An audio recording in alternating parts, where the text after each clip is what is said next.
Hello and welcome to Anime Animosity.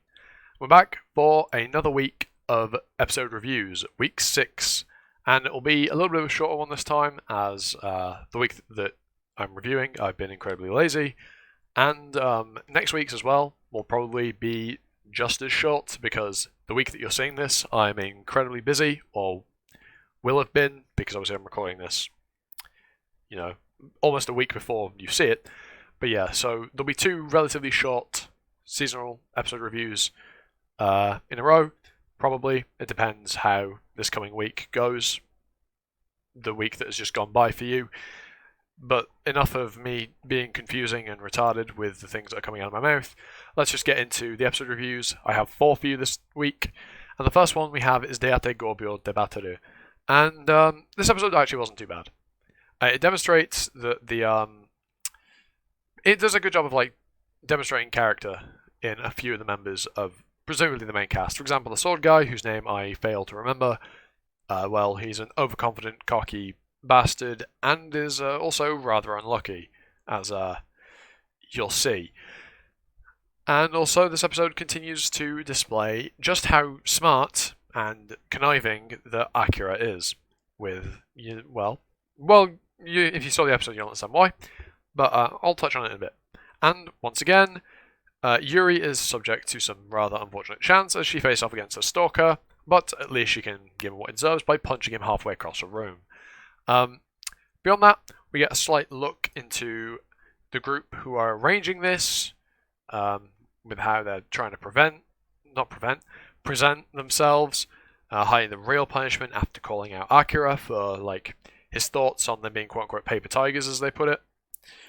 And to close off the episode, we find out that not only is Akira a scheming, conniving little shit, but he's also very, very manipulative, presumably so that he can have an advantage over Yuri should they fight in the future, due to him recognizing how strong her power is. So yes, all in all, not too bad of an episode, but the show isn't all that fantastic. It's very mediocre, I'd say. But yes, the next show I have for you this week is Boy Riverside. Now, this episode's actually, from what I can tell, in chronological order from the last one. It actually follows suit, which is great and all, because, well, it makes it easy to follow. And this episode, actually, we find out quite a bit. For example, how Mikoto and Milia met. Milia is the blonde former Oni that we saw 2 episodes ago. In episode 3. This is the episode 5 review. This is episode 2. This is episode 3. Yeah, episode 3. So 3 episodes ago, sorry. What was I saying? Oh, yes. And also, we found in this episode that Milia and Sally have had an encounter. An encounter we haven't seen yet, but I assume will be shown at some point, presumably either through Milia's a flashback through Milia, or we'll actually get to see the events play out. Aside from that, we also find out that Mikoto isn't using his real name, he's actually using someone else's, and we find that out through the dog, calling him out saying, "I'm not loyal to you, I'm loyal to Mikoto, so don't do anything to tarnish his name." And in terms of an episode, well, it was decent, not the best in my opinion, but definitely not bad. And I think that goes for the show as a whole. It's not the best or anywhere close to it, but it definitely isn't bad, so I think it's worth checking out if you haven't started it already, or a bit 50-50 on whether to watch it when it finishes. So we'll see where things head into next week and beyond as to whether we get more chronological or more dislocated episodes. Okay, the third show I have for you is Make You Black Company. This episode honestly was really, really interesting and somewhat unique for the isekai genre. And honestly, gotta say, this show is a lot of fun. It's getting a bit weird now. We've incorporated time travel in the isekai through presumably the same methods as how Kinji was isekai'd in the first place. He's now been isekai'd into the future and will presumably at some point get isekai'd back to the past. And we also have a trap that actually I didn't see coming. I had no idea that they were a trap. I don't really have much to say on this episode other than what I've already said. So let's move on into the 4th and final show, being Mantas and Carter. And the episodes of this show just keep on getting better. I'm not even sure how to say what I think about this episode. It genuinely was just really, really good. Visuals, obviously exceptional as usual. The music this episode was on point, especially in the brief fight scene between the Queen of Blades, was it Queen of Fangs? One of the two, and Vanitas. Well, it's not really a fight scene, it's more of a runaway. But that theme was fucking, good shit.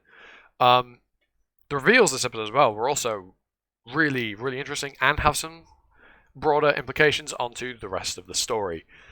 With one scene in particular that I want to touch on real quick before I end off this this week's reviews. And that scene is specifically a transition between Noe reaching out and saying he owes Vanitas an apology, and it cutting to him talking to his teacher, and his teacher asking him what for. Now, this might just be me reading too much into it. It could just be him, hallucinating and being, because he's dreaming, and he's just seeing his teacher, and that's just how he copes with things and explains things to himself, is by having an internal conversation with his teacher.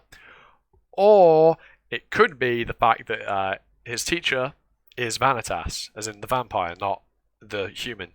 Or is at the very least related to, or has had an interaction with him. So, maybe I am reading too much into it, and odds are I probably am, but I still saw that, I still have that thought. I'm not going to deny that or try and say that I didn't think that.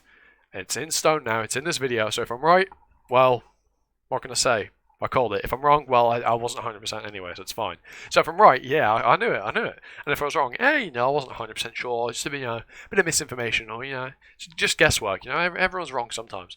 So basically, I'm in a perfect position where, if it goes well, I look good. If it goes bad, well, nothing matters. And I just, drew this episode out for like another 20 seconds by having that small rant to myself. But yeah, this episode of Vanitas was really good, as have the past couple been. So yeah, Vanitas is a show you probably are already watching, or at least going to check out, and I highly recommend you do, because it is really good. I will very quickly touch on a few of the other shows I watched this week. I literally just finished watching the episode of Tante Womo Shinderu, which was alright.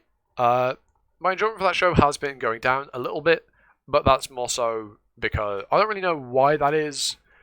I feel like it's just been a bit tamer, I guess, is the best way to put it. Or at least the best way I can think of putting it.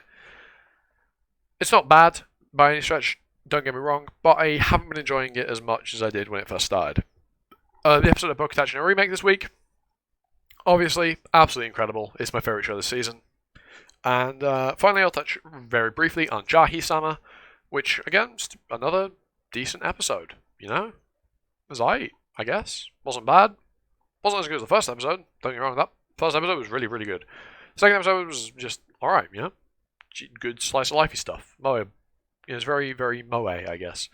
I never thought I'd use moe conventionally in my life, but here we are.